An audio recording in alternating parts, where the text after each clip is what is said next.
तो chemical reaction जो important name reaction है तो वहां से पूछा जाएगा, बहुत इंपॉर्टेंट है फेनॉल। ओके, और फेनॉल का पहला वाला मैंने क्या कहा, फेनॉल का आइडेंटिफिकेशन टेस्ट। एक क्वेश्चन लिखो, how can you chemically distinguish, how can you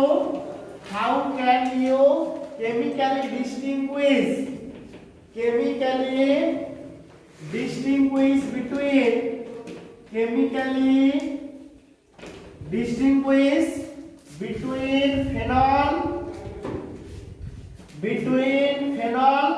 and ethyl alcohol, तो फेनॉल और इथानॉल दोनों को कैसे केमिकली डिस्टिंग्विश करेंगे। ओके, लास्ट क्लास में मैंने बताया था क्या फेनॉल और इथाइल अल्कोहल ये दोनों का बीज एसिड कौन है, बताओ तो सही। Phenol is the acid, right answer, phenol is the right answer. Phenol is the acidic because of its resonance, इसका रेजोनेटिंग स्ट्रक्चर अचीव करता है, इसका रेजोनेटिंग स्ट्रक्चर है और इसी वजह से फेनॉल एसिडिक होता है। ओके, लेकिन यहाँ कुछ अलग है, यहाँ फेनॉल और इथानॉल का बीज केमिकल डिस्टिंक्शन कैसे करें, सिर्फ इक्वेशन लिखने के लिए कुछ भी नहीं होता है।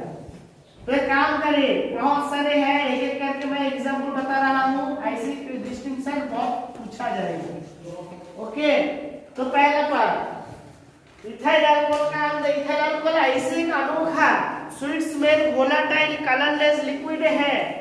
इथाइल अल्कोहल एक sweet smell volatile colourless liquid है जो क्या होता है, उसका अंदर आयोडीन और केओएच डालोगे, वायलेट कलर आयोडीन और पोटेशियम हाइड्रोक्साइड डालोगे तो हैलोफॉर्म रिएक्शन शो करता है, हैलोफॉर्म रिएक्शन शो करता है और इसी वजह से येलो कलर का आयोडोफॉर्म प्रेसिपिटेट मिलता है, येलो कलर का आयोडोफॉर्म प्रेसिपिटेट मिलता है। अच्छे से रखना, दिमाग का अंदर घुसा देना, बहुत इंटरेस्टिंग क्वेश्चन, हर साल पूछा जाता है ऐसे क्वेश्चन। ओके, तो मैं सवाल पूछूं, क्या इथाइल अल्कोहल ये क्यों होता है, इथाइल अल्कोहल हैलोफॉर्म रिएक्शन क्यों शो करता है, क्योंकि इथाइल अल्कोहल सिर्फ एक ही प्राइमरी अल्कोहल है। It is one and only one primary alcohol, that is ethyl alcohol. It is one and only one primary alcohol, that is ethyl alcohol. Response in haloform reaction और depend with iodine, violet colour iodine and potassium hydroxide, and this happens because of the conversion of ethyl alcohol to acetaldehyde।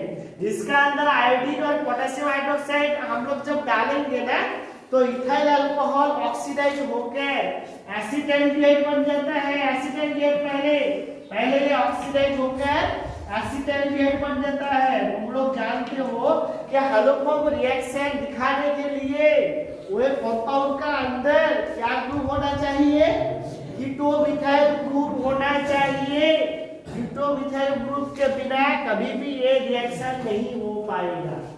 Okay, तो इसका अंदर कीटोमिथाइल group कहाँ है, दिखाई दिया गोपी कृष्ण, ये है keto group, C double bond O एक कीटो ग्रुप है और इसके साथ मिथाइल ग्रुप है, तो ये कीटोमिथाइल ग्रुप है, ये कीटोमिथाइल ग्रुप है। लेकिन फेनॉल का स्ट्रक्चर में देखो, इसके पास कोई ऐसे कीटोमिथाइल ग्रुप है क्या, नहीं है।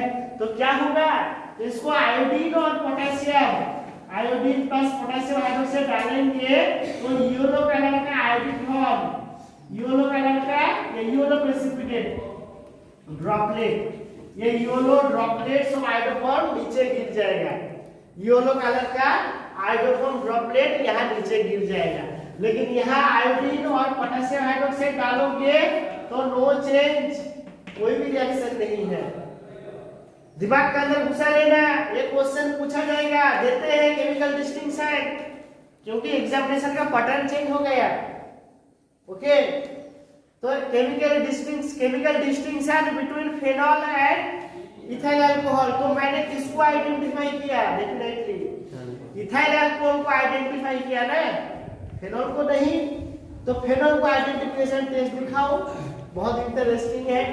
तो फिर सिर्फ फेनॉल को आइडेंटिफाई कैसे करें, फेनॉल को आइडेंटिफाई कैसे करें, देखो फेनॉल को आइडेंटिफाई करने के लिए जो सबसे अच्छा है, इसका अंदर ब्रोमीन वाटर डाल देना, ब्रोमीन वाटर, रेड कलर का ब्रोमीन लिक्विड डालते रहना, कार्बन पानी पानी नहीं, वाटर मीडियम में धीरे धीरे ब्रोमीन डालते रहना। तो क्या होता है, फेनॉल का रेजोनेंस की वजह से इसका दो ऑर्थो पोजीशन यहाँ और एक पैरा पोजीशन एक्टिवेट हो जाता है। समझ में आया ना? ये फेनोलिक OH ग्रुप का यहाँ जो लोन पेयर ऑफ इलेक्ट्रॉन है, इसका क्रॉस आर इफेक्ट यानी रेजोनेंस इफेक्ट के वजह से, समझ में आया सबको? सुबह मानना है। तो ये जो फेनोलिक OH का ऑक्सीजन के ऊपर जो लोन पेयर दिखाई दे रहा है, ये क्या होता है, रिंग का अंदर चले जाते हैं because of cross R effect चले जाते हैं, और दो ऑर्थो पोजीशन और एक पैरा पोजीशन में इलेक्ट्रॉन डेंसिटी बढ़ रहा है। और यह ये जो ब्रोमीन वाटर केमिकल कॉम्बिनेशन होकर एक इलेक्ट्रोफाइल ब्रोमोनियम आयन बनाता है। क्या बनाता है? Bromonium ion. और यही ब्रोमोनियम आयन एक दो ऑर्थो पोजीशन और एक पैरा पोजीशन में घुस जाता है, और आखिर एक इलेक्ट्रोफिलिक सब्स्टिट्यूशन रिएक्शन होता है। कौन सा वाला? इलेक्ट्रोफिलिक सब्स्टिट्यूशन रिएक्शन होने के वजह से ऐसे ही कार्डी व्हाइट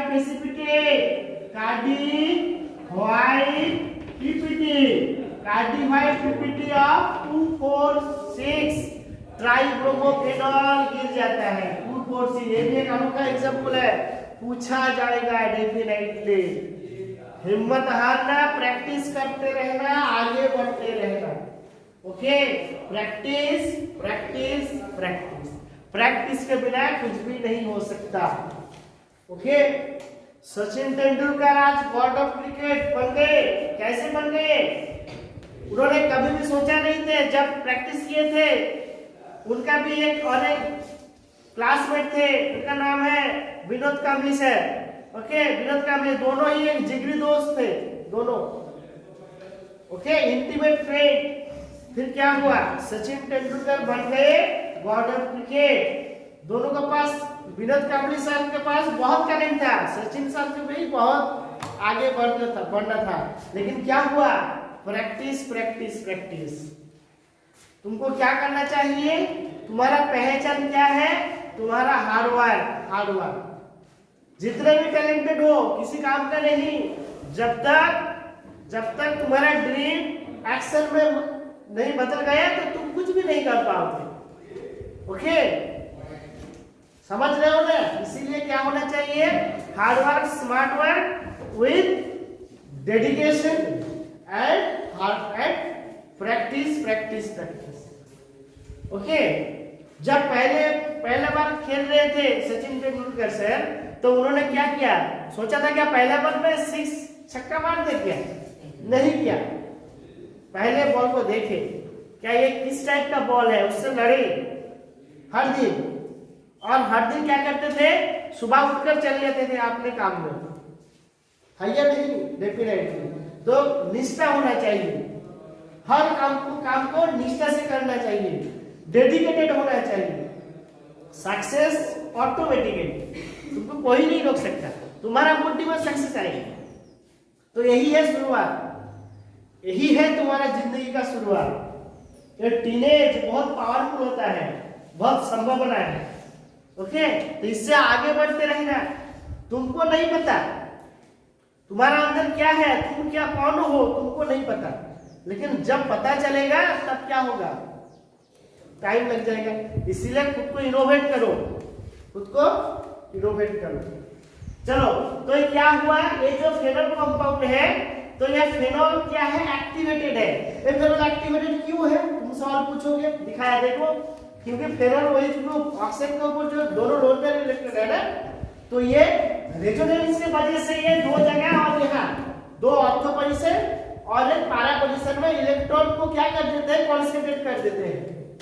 तो ब्रोमीन और पानी का अंदर क्या होता है? रिएक्शन होता है, और आखिर पैदा होता है ब्रोमोनियम आयन। तो कैसे होता है दिखाओ क्या? नीचे वाला को हटा देते हैं, तो तुम लोग कहोगे क्या सर यहाँ से ब्रोमोनियम आयन कैसे पैदा हुआ? कुछ तो खास बात है, दिखाओगे। हाँ, गोपाल गिरी समझ रहे हो बेटा? चलो आगे बढ़ते हैं। तो क्या होता है देखो, ब्रोमीन और पानी, ब्रोमीन और पानी दोनों फोटोलाइटिक कंडीशन में मिलकर हो जाता है HOBr, यानी हाइपोब्रोमस एसिड। लिखना नीचे, hypobromous acid plus hydrogen bromide, hypobromous acid and hydrogen bromide. दिखाई दिया हाइड्रोजन ब्रोमाइड, तो ये है हाइड्रोजन ब्रोमाइड। लेकिन ये हाइड्रोजन ब्रोमाइड एक स्ट्रॉन्ग एसिड है, ये हाइड्रोजन ब्रोमाइड डिसोसिएट होकर पैदा करेगा H plus Br minus, Br minus, और ये H प्लस कहाँ घुसेगा, यहाँ ऑक्सीजन घुसेगा और यहाँ से पानी बाहर निकल जाएगा, अल्टीमेटली पैदा होगा Br plus, bromonium ion plus H2O plus Br minus. Okay, तो क्या होता है, Br माइनस इसको अटैक करने से पहले, ये तो रिवर्सिबल रिएक्शन है एक्चुअली, रिवर्सिबल। Br माइनस इसको अटैक करने से पहले ये फेनोल का 2 ऑर्थो पोजीशन और एक पैरा पोजीशन इलेक्ट्रॉन इसको अटैक कर दिया। ओके, समझ रहे हो ना भाग्यश्री? तो ये पहला ब्रोमीन पानी के साथ रिएक्शन करके हाइपोब्रोमस एसिड और हाइड्रोब्रोमिक एसिड, तो हाइड्रोब्रोमिक एसिड डिसोसिएट होकर H प्लस पैदा करेगा, H प्लस, यही H प्लस यहाँ OH को अटैक करेगा, पानी बाहर चले गए, ब्रोमोनियम आयन को छोड़ दिया, ब्रोमोनियम आयन Br प्लस, तो यहाँ Br माइनस भी है, लेकिन ये Br माइनस इसको अटैक करने से पहले फेनोल का 2 ऑर्थो पोजीशन और एक पैरा पोजीशन इसको अटैक कर बैठा, और कंटिन्यूअसली यहाँ अटैक होगा और अल्टीमेटली गिरेगा क्या, 2,4,6 ट्राइब्रोमोफेनॉल।